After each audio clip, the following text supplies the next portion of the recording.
Bienvenue sur Métal, Maniaques, un balado d'horreur Québec où je, sous-signé Christophe G, m'entretiens avec des métalleux tripeux d'horreur.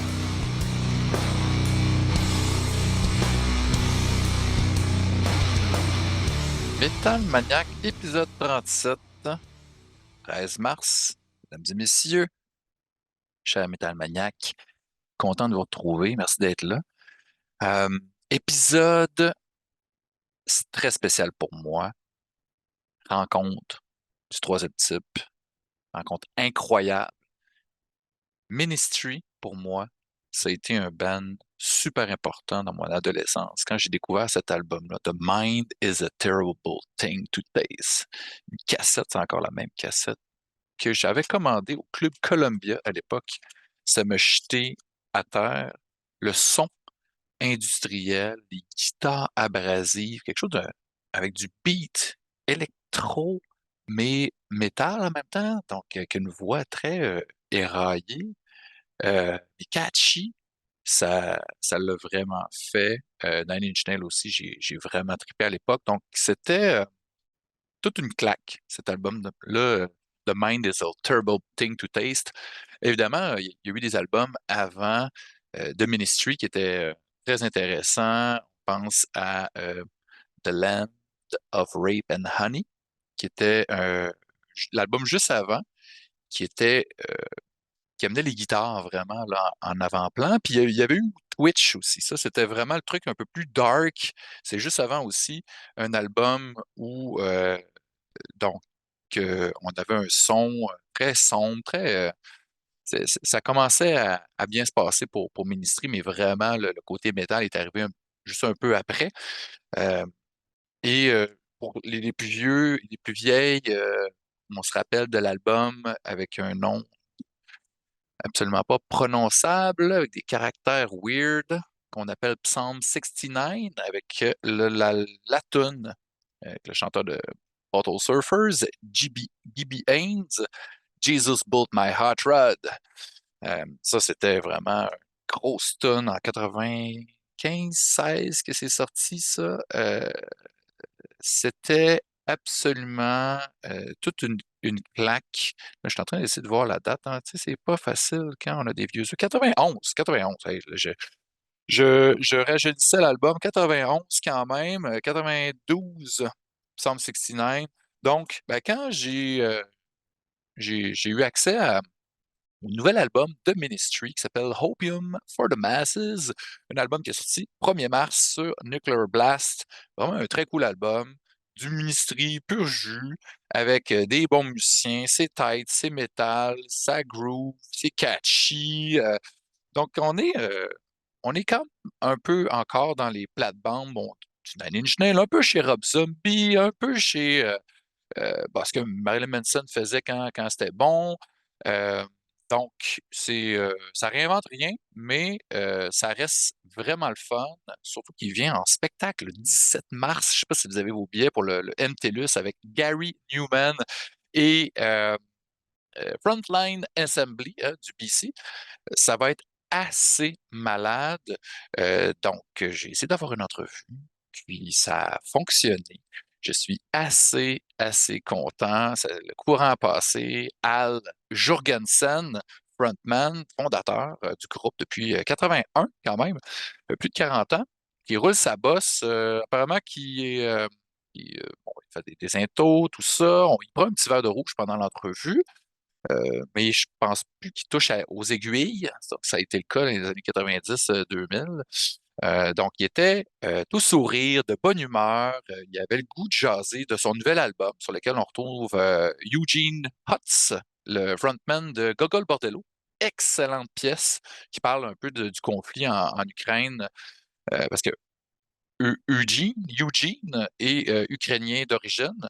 Pour ceux qui ne connaissent pas Gogol Bordello, c'est un genre de band de punk balkan basé à New York, mais avec des musiciens qui viennent d'un peu partout.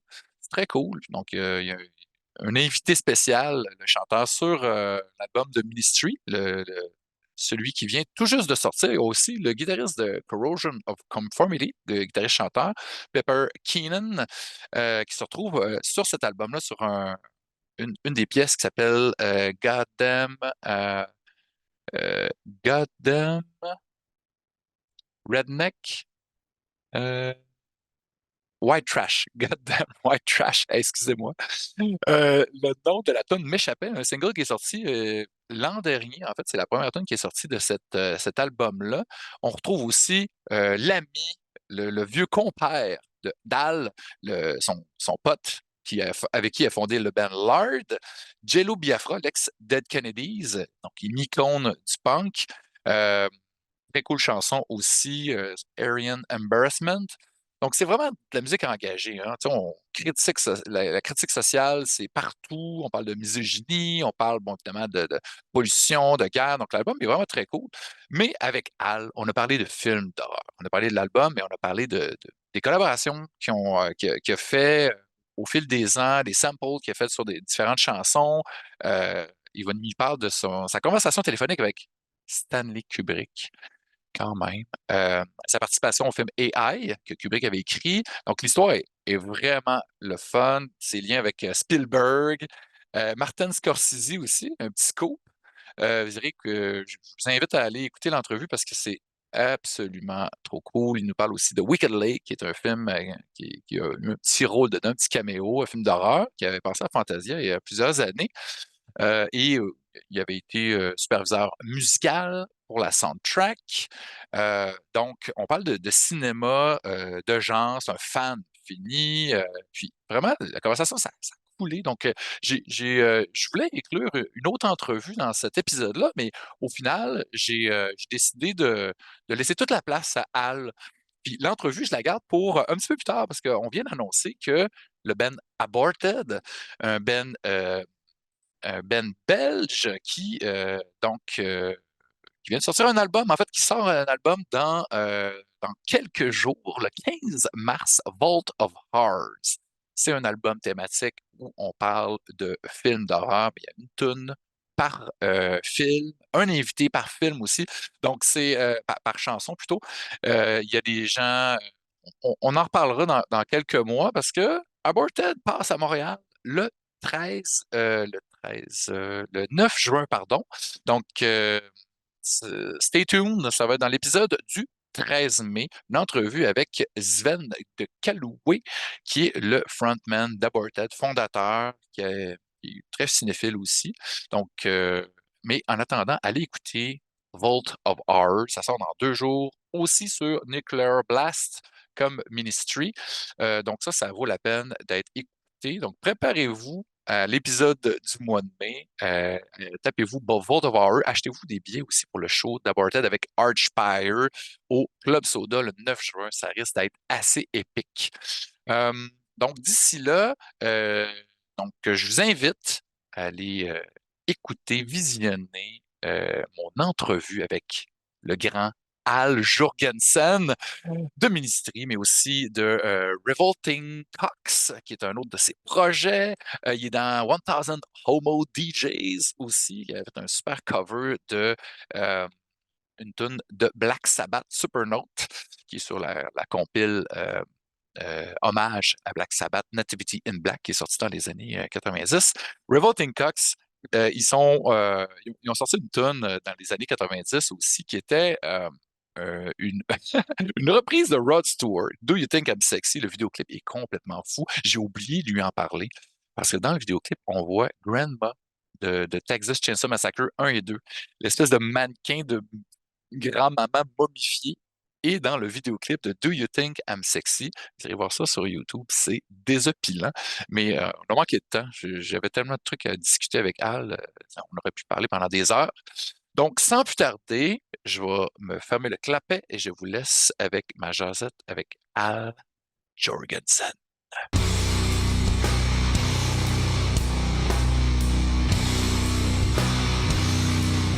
Hey there. Hey, how are you? I'm good. You hear me well? Yes, we're all good. Awesome. Very nice to meet you, sir. I've been a fan for a while. I was like probably 14 when I got to listen to The Mind is a Terrible Thing to Taste, which turns 35 this year. So I'm not getting any younger. Yeah. Thanks for reminding me. Oh my But God. you're still doing that, so you're still young at heart, still rocking out the stage. You've been doing that for like plus than 40 years. It's amazing. I got the chance to finally see Ministry live back in 2006 in Montreal at the Medley, back when you had the Revolting Cocks also opening. And Yeah. I got to interview Tommy Victor back then for another media. And then 2 years later, you came back with Meshuggah, Mighty Vikings. What an amazing show that was as well, with Burton Siebel, with you.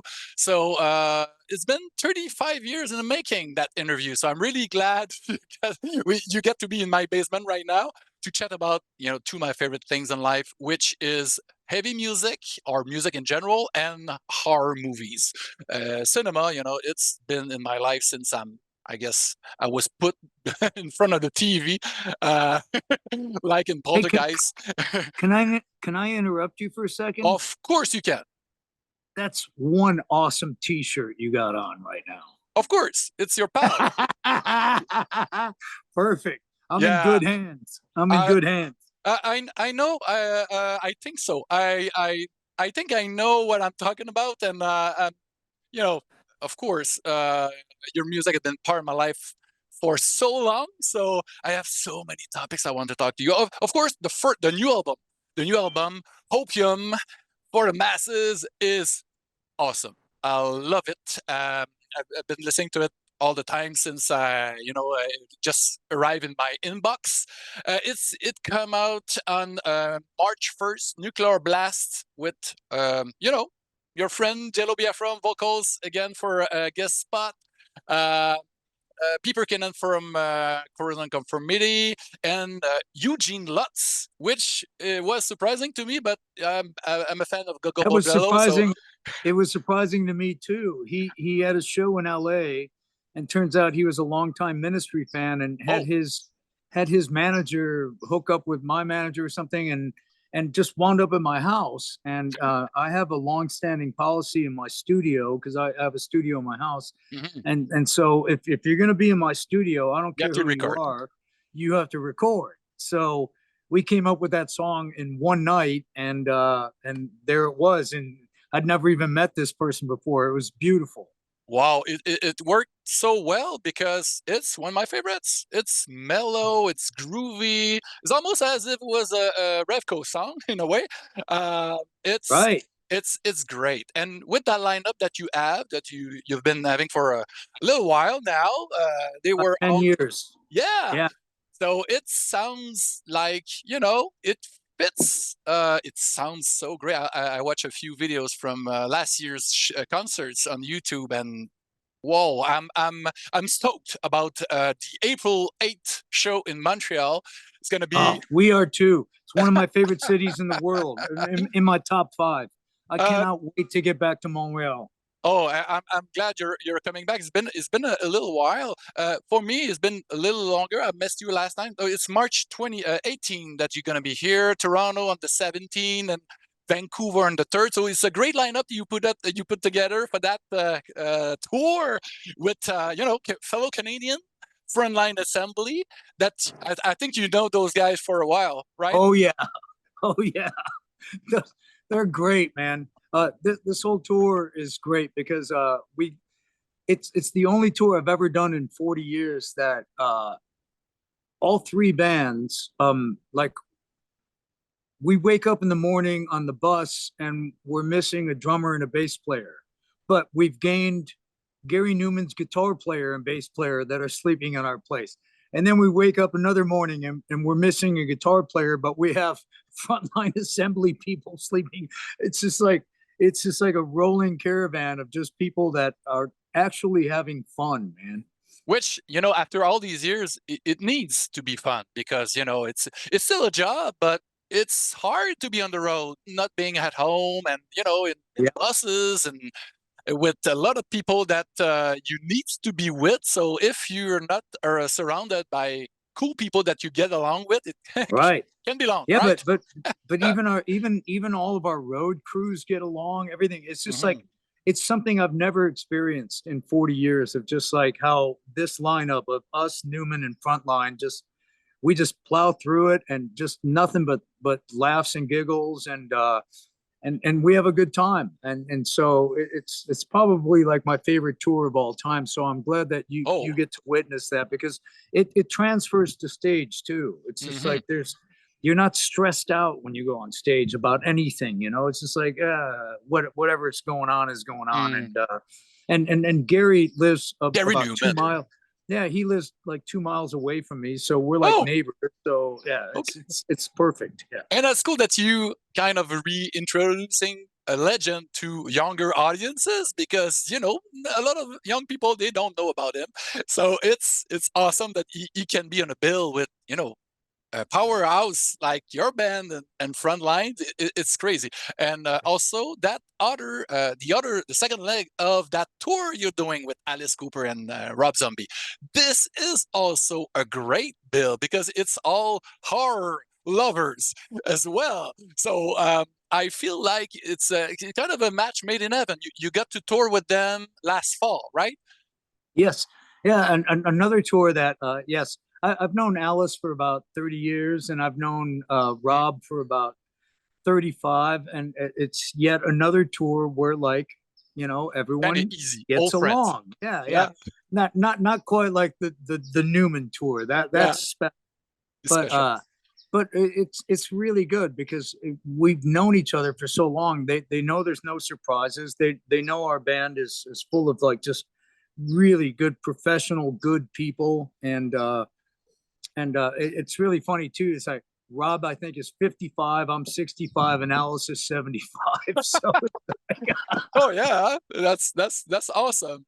Because that's a real it's an awesome model to give to the younger bands out there. That Alice Cooper, I've been a fan for a while, and he still put one hell of a show. He invented shock rock. He's one of the greatest frontmen rock I've ever saw. To me, it's him, MC5, and Iggy Pop back in the day. Those were like the seminal artists of what eventually became punk. Yeah, so it's always an honor to tour with Alice, and it's fun, man. It's fun.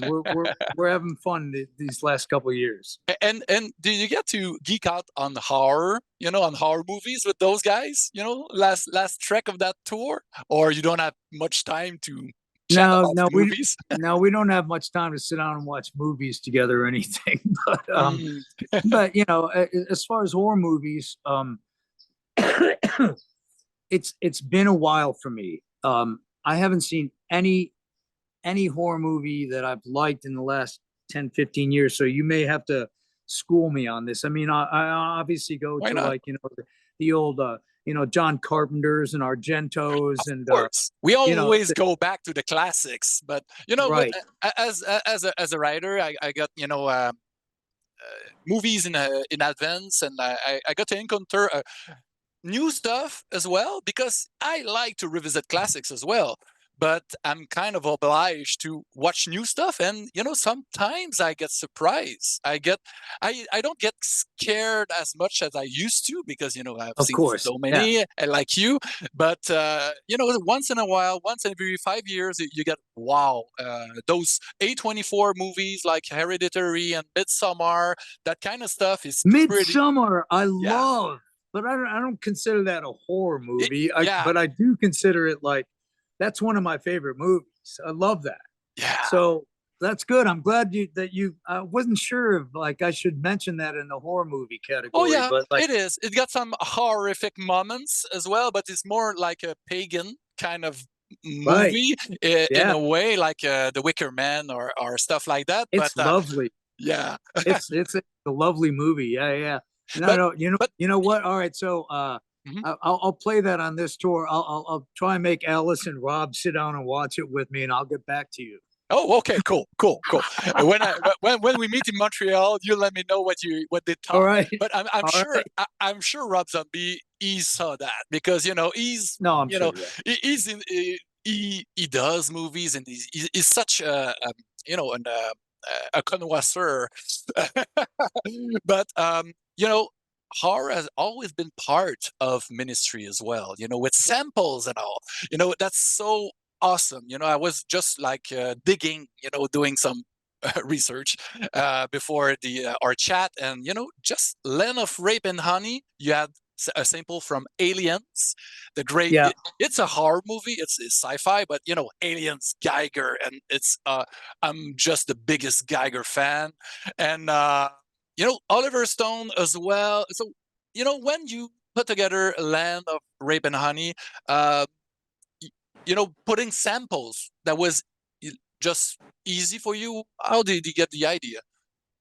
Well, back then, it was the Wild West of sampling. Nowadays, it's all winds up in court. Yeah.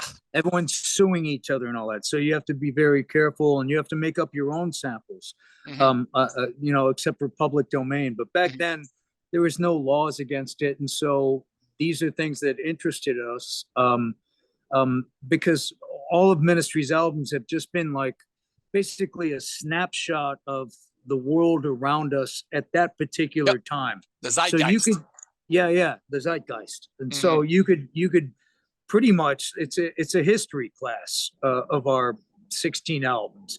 You could tell what was going on at that time by what we're yelling about.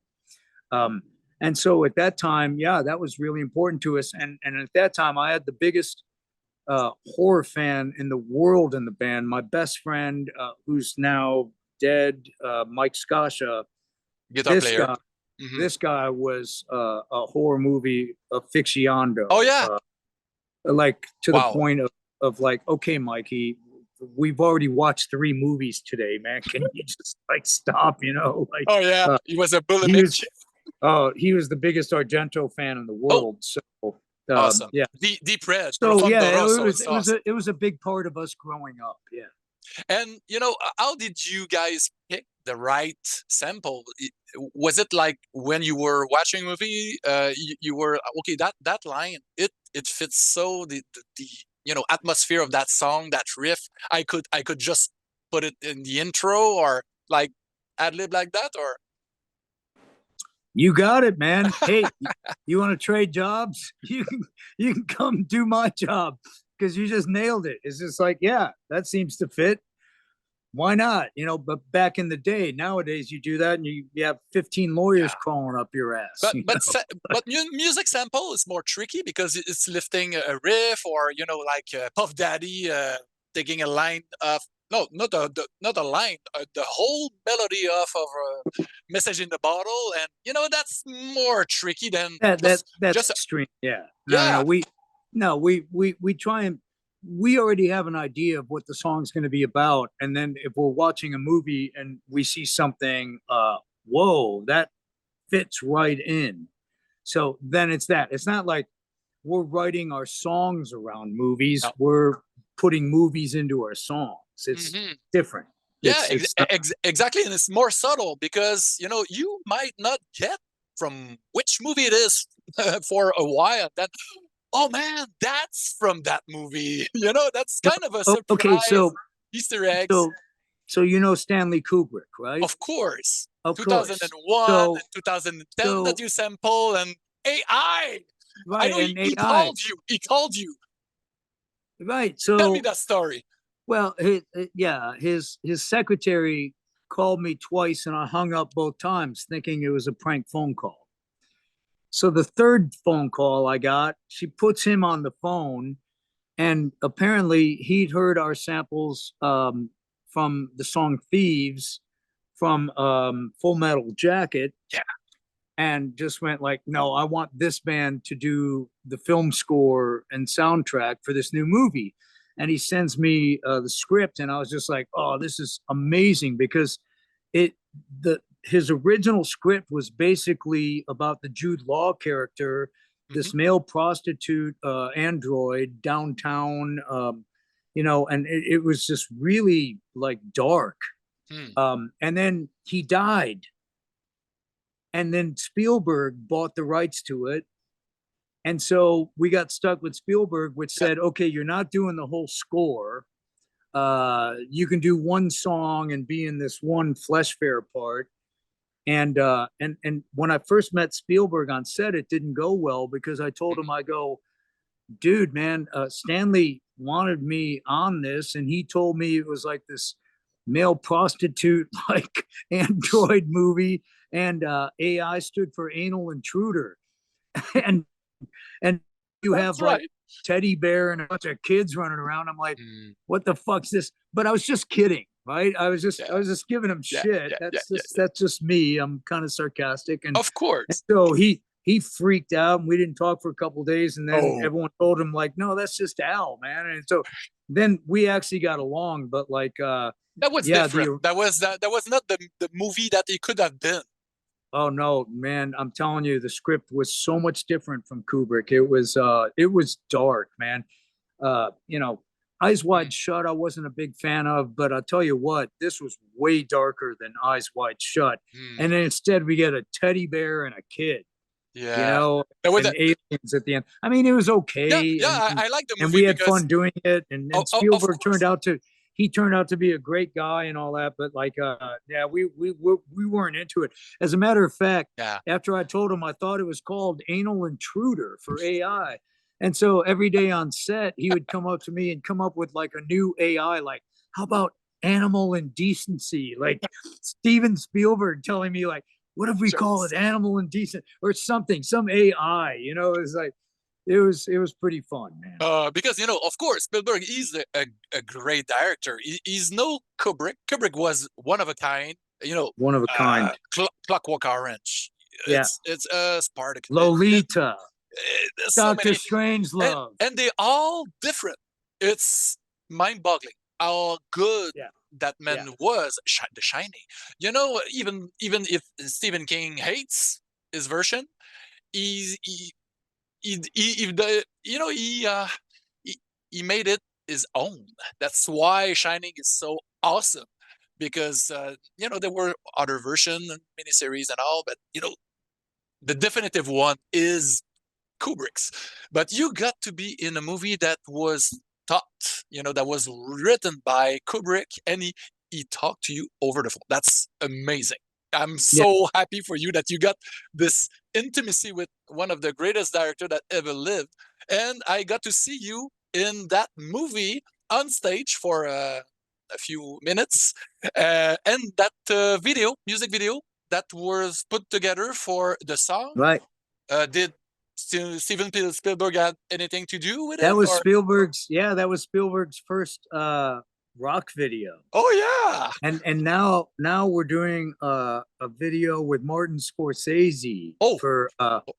Well, because I just got done doing the sound score. Well, this isn't finalized yet, so I shouldn't actually be saying it, but it looks like it's going to happen because Scorsese just did Killers of the Flower Moon. That's right. Right. And then there's a follow-up documentary to that I did the film score for, called the Long Knife. And it's done by this investigative journalist named Greg Palast. And Leonardo DiCaprio's dad is executive producer of the documentary. And Leonardo DiCaprio is the narrator for the documentary. Awesome. And we just got done with the score. And they freaked out over one of the songs we did for the film score. And so Scorsese's thinking about doing that. So if I could say in my career that I had rock videos done by Scorsese and Spielberg, I think I'm good. I think you're good, but you didn't need Spielberg and Scorsese to be good. I'm not toting your horn or anything. I don't mean I think Ministry's good or we're good. I think personally, I'm good with that. As a film lover, it's pretty awesome. And I was listening to one of your songs during RoboCop. You just froze. RoboCop. you Oh, had RoboCop. some Yeah, I music. worked with Verhoeven as well. Yeah, Yeah. that was amazing, but only over the phone. I was in London and he was in Belgium, I think, or something. Okay. And so, but that was like 1984, 86 something probably. like Oh that. yeah. Yeah, Okay. yeah.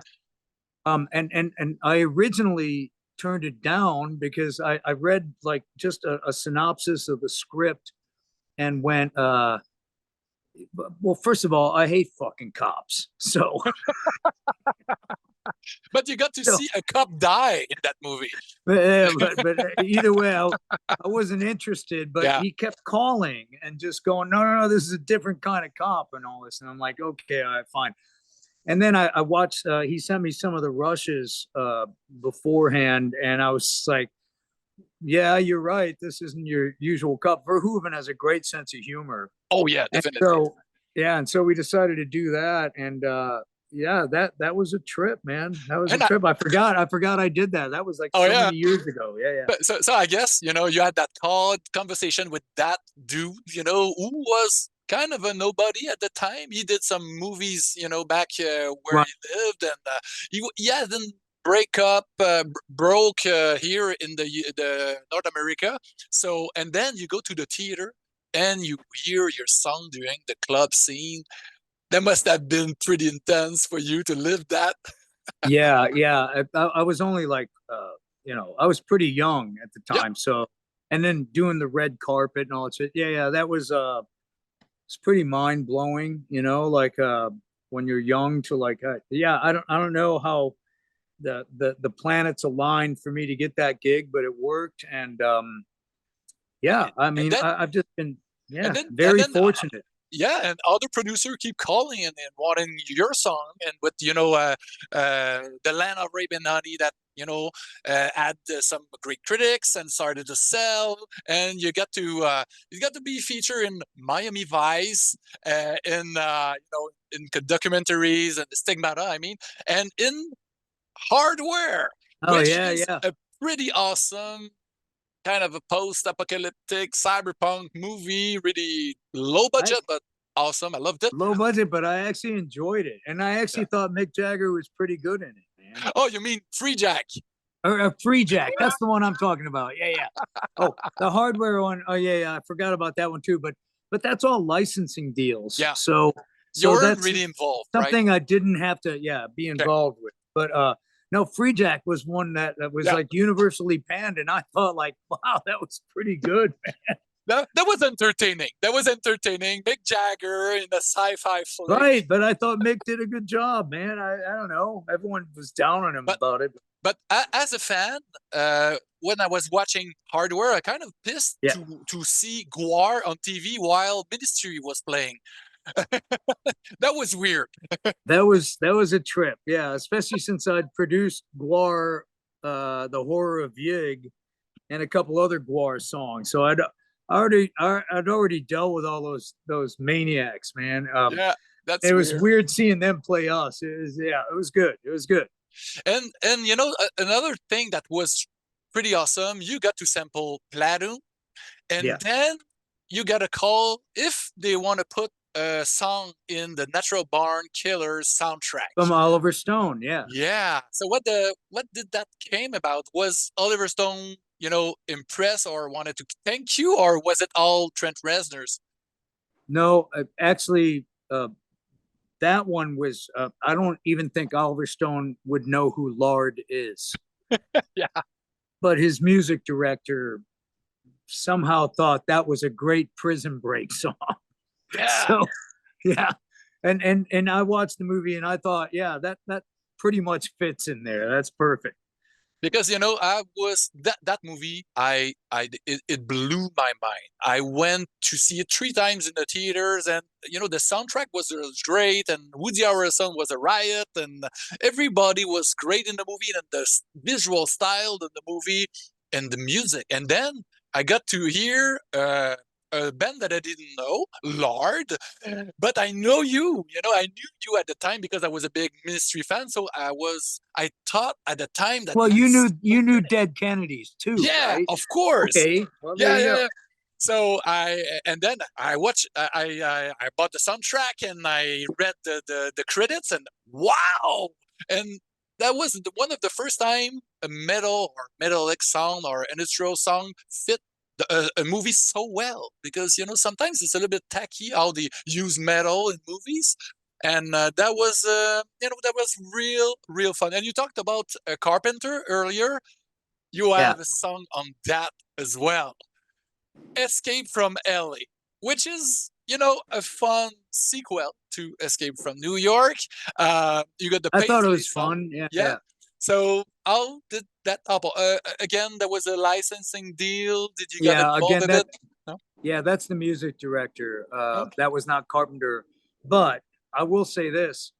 Over the last couple of years, I saw John Carpenter live playing with me his too. band with his son. It's That was amazing. I know.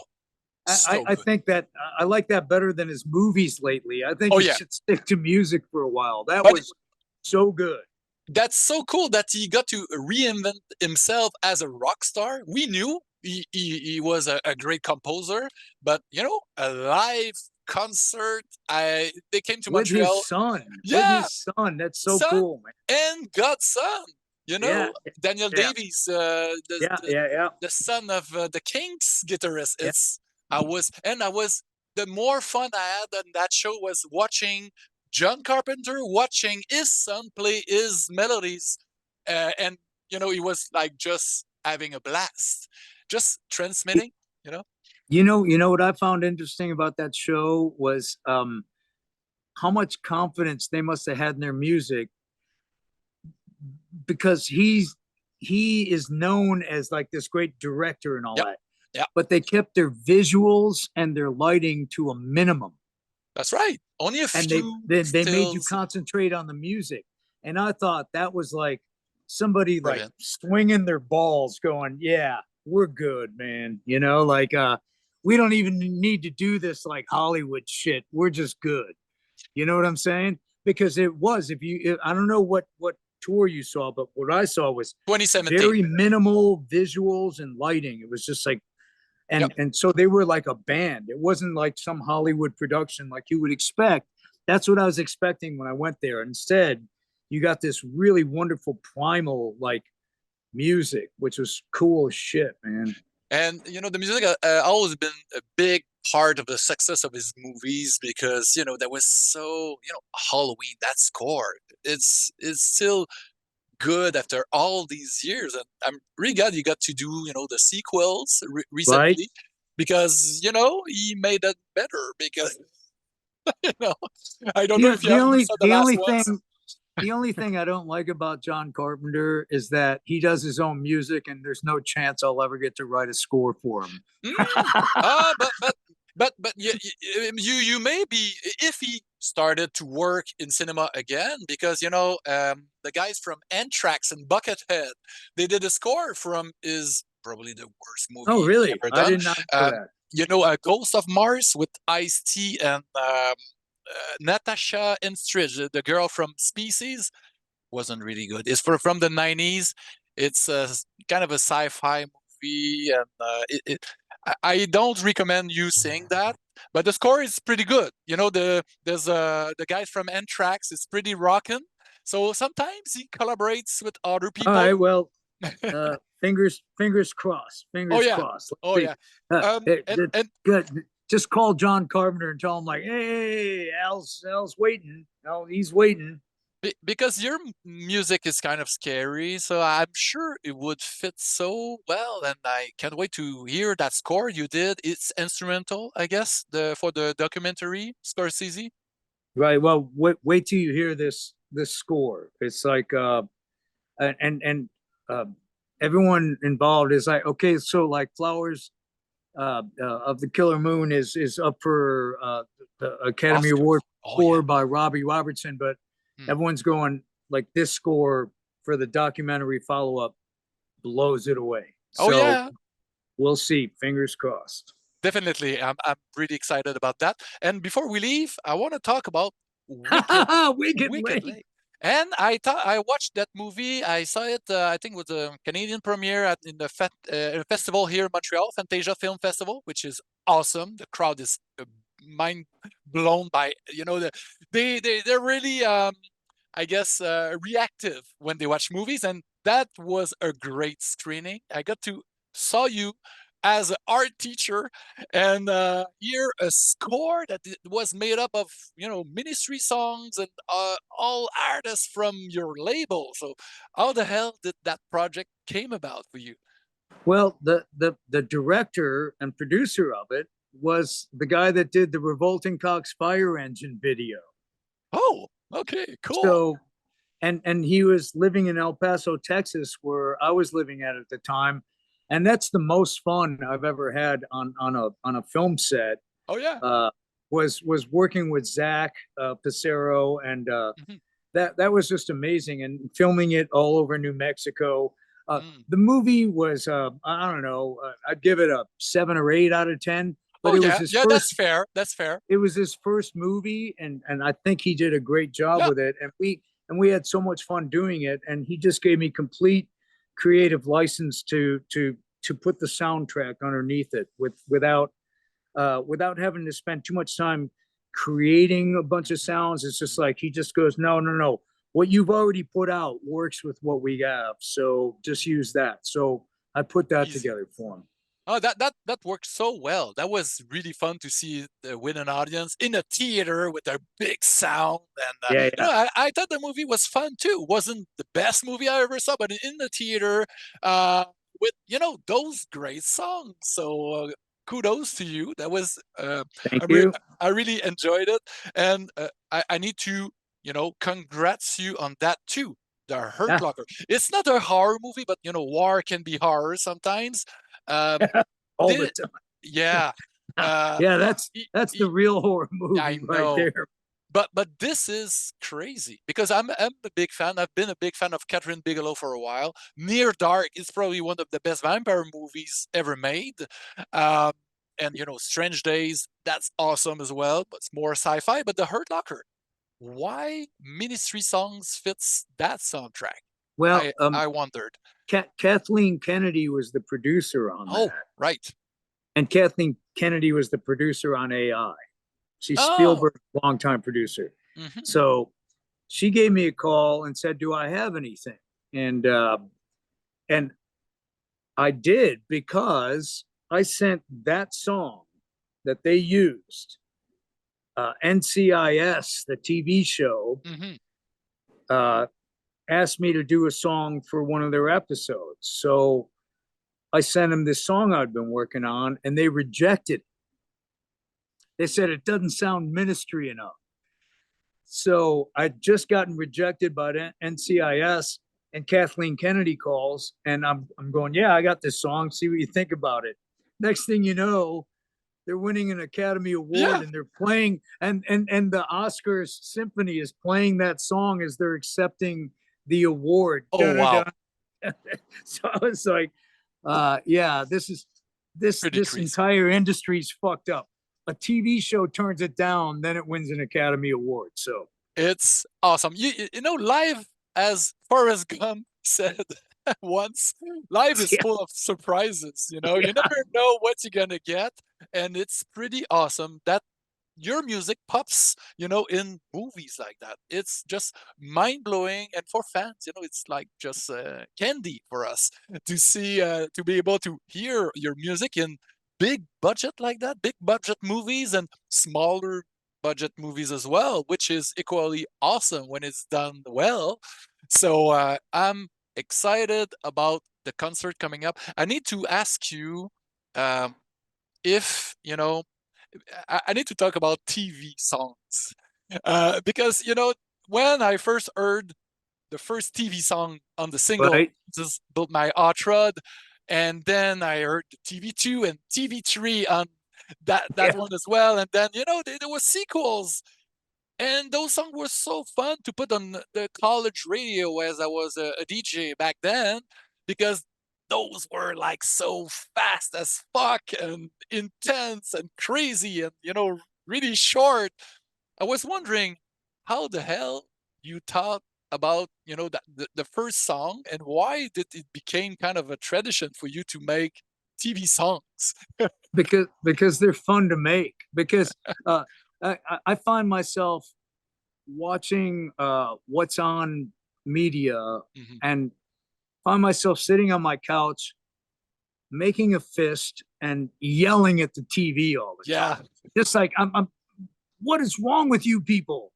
And so we decided to make it an ongoing thing. And we have one more Ministry album to do, and there'll be a TV song on that one, and I hope that one blows all the rest of them away. Oh man, there should be an internet song, because now I'm yelling at the screen of those clowns and the people, the haters, and they're just the trolls, and people are so angry about everything all the time. I hope other people, other bands, when we're gone, pick up the TV song tradition and just yell at the TV and make a song about it and just keep it going, because we need that.